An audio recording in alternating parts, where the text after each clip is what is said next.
al senador Ángel Benjamín Robles Montoya, del Grupo Parlamentario del Partido de la Revolución Democrática, para fijar su posicionamiento. Muchas gracias, senador presidente, compañeras, compañeros de partido.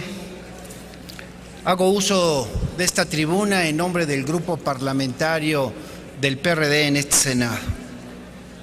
Y por eso vale la pena iniciar recordando que hace apenas unas horas las senadoras y los senadores del PRD, ante las inconsistencias, ante las irregularidades, la falta de compromiso, el incumplimiento de la palabra, decidimos dejar las mesas de debate, de discusión de esta llamada reforma política.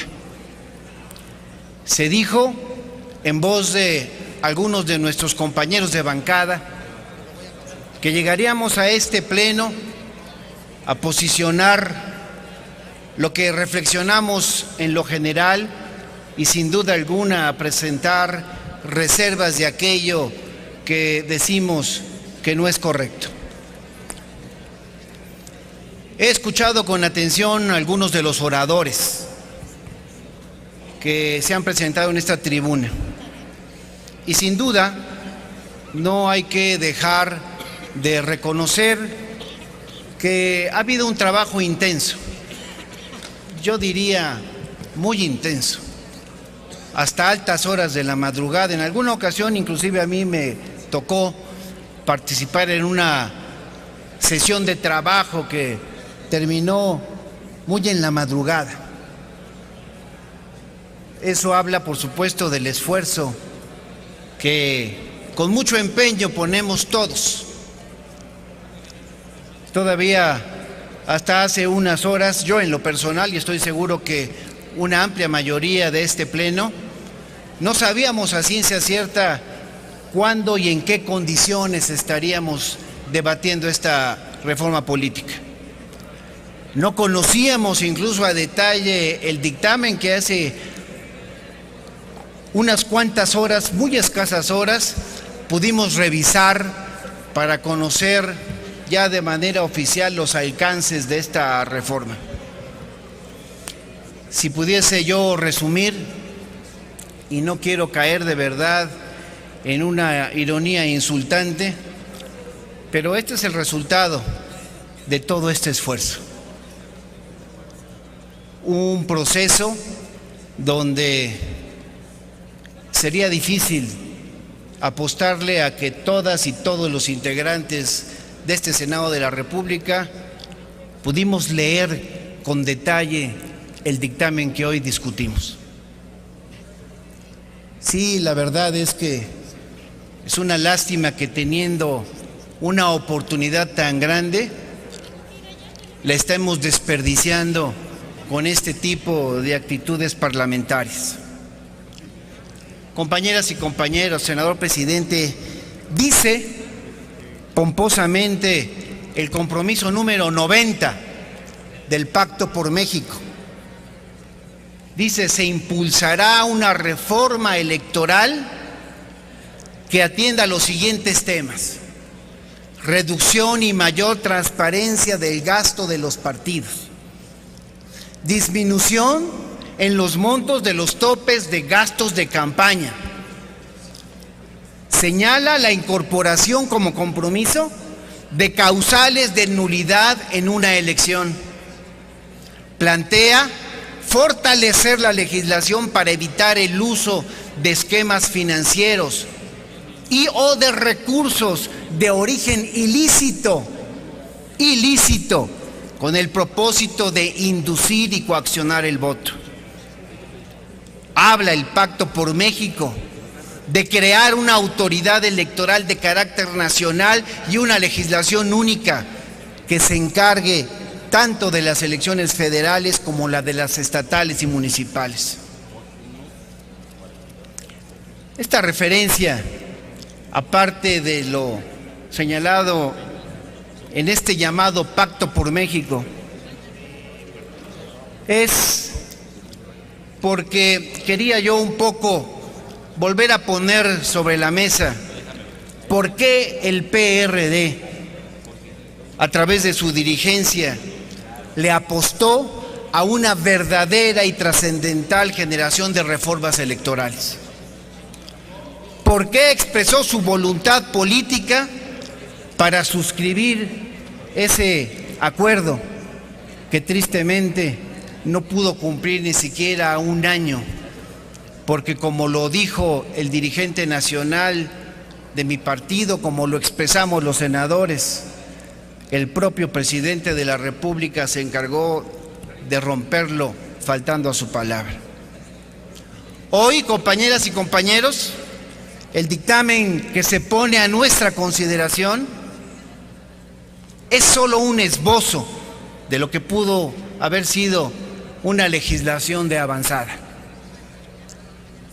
Y conste que tampoco pretendo decir que todo sea una pantomima, porque ahí están temas que sin duda son importantes, la reelección legislativa, que es prácticamente un hecho en la práctica, la autonomía de la Procuración de Justicia, los pesos y contrapesos en la designación del gabinete por parte del legislativo, son temas que serán una realidad, sin duda alguna. Sin embargo, compañeras y compañeros, también quiero decir que el oficialismo, con la participación de algunas compañeras y compañeros senadores de otras fuerzas políticas, no se atrevieron a crear una autoridad nacional encargada del universo de las elecciones que disminuyera el dispendio de recursos económicos, tanto en la preparación como en la organización de las elecciones. Y tampoco mermaron algo que era fundamental, el monopolio del sufragio en las entidades federativas. Compañeras y compañeros senadores, hay que decirlo y hay que aceptarlo para poder corregirlo en algún momento. Nos estamos quedando cortos en esta materia. Para el PRD, crear un instituto nacional capaz de hacerse cargo de las elecciones en el país era viable. Era viable toda vez que actualmente el IFE integra, como todos lo sabemos, pues el padrón que utilizan todas las elecciones del país, administra las pautas y monitorea todos los medios electrónicos. También es inevitable que en cada proceso electoral los institutos estatales electorales suscriban convenios de colaboración con el IFE en materia de capacitación y educación electoral, en materia de monitoreo de medios y de propaganda de resultados preliminares. Convenios ciertamente que vale la pena recordar. Por ellos el IFE cobra a cada entidad, a cada instituto, entre 4 y 10 millones de pesos. Pero también hay que recordar lo que comparte la lista de los funcionarios electorales de las mesas directivas de casilla para sus jornadas electorales estatales. Por ello digo que la organización electoral era perfectamente posible con una instancia única federal y representaba una forma de descontaminar los órganos electorales y nombrar funcionarios profesionales honorables. En el PRD, compañeras y compañeros, compartíamos el proyecto que demostraba la voluntad y visión del Estado que entendíamos se requiere y que se requiere una profunda reingeniería electoral. Sabíamos, compañeras y compañeros, que el realizar solo reformas o parches prolongarán los vicios que han minado la credibilidad de los resultados electorales y, por tanto, la legitimidad de la propia democracia mexicana. Hoy, sin embargo, el dictamen de esta reforma, hay que decirlo con esas palabras, es medianoplacista. El mayor argumento que justifica la creación de una sola autoridad electoral es económico, hay que recordarlo.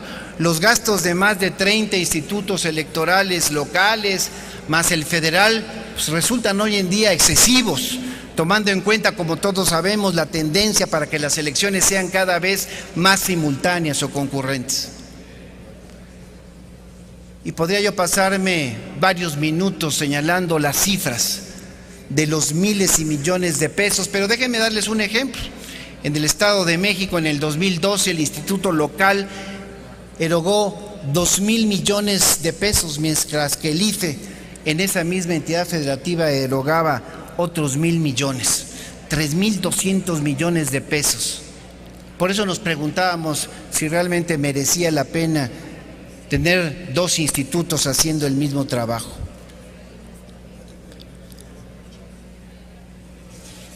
Sí hay, y seguramente recordarán quienes me han antecedido en el uso de la palabra, algunos temas que nosotros también validamos y aceptamos porque son positivos, pero seamos honestos. Cuando suscribimos el llamado y extinto Pacto por México, surgió la premisa de conciliar las posturas plenamente identificadas por los partidos políticos más importantes de este país en México. Y una de ellas era crear un instituto electoral capaz de organizar, preparar, fiscalizar y validar todos los comicios en el ámbito federal, en los ámbitos estatales y municipales. Y muchas otras cosas más que hoy se quedan en el camino. Por eso, cuando analizaba lo que hoy pasa en relación a este tema, me vino a la memoria nuestro pasado reciente. Y la traigo aquí, la obra del Nobel de Literatura Octavio Paz. Recuerden lo que él señalaba. Él señalaba que la raíz de la naturaleza democrática recaía en el reconocimiento y el respeto de lo que él decía nosotros, los otros, es decir, el reconocimiento de la pluralidad que yo sigo sin ver en este tipo de decisiones parlamentarias. Nos hemos quedado a medias, compañeras y compañeros senadores, y nos hemos quedado a medias y además con un mal sabor de boca por un proceso parlamentario tan irregular, tan complicado, tan difícil de explicar, y representando en este momento a un grupo parlamentario de hombres y mujeres libres, habré de decirles que nos hemos preparado para presentar algunas reservas y revisar hasta el último momento cuál será la definición del voto de las y los senadores del PRD en lo general. Es cuanto, senador presidente. Gracias, señor senador Ángel Benjamín Robles Montoya. A continuación, se le concede el uso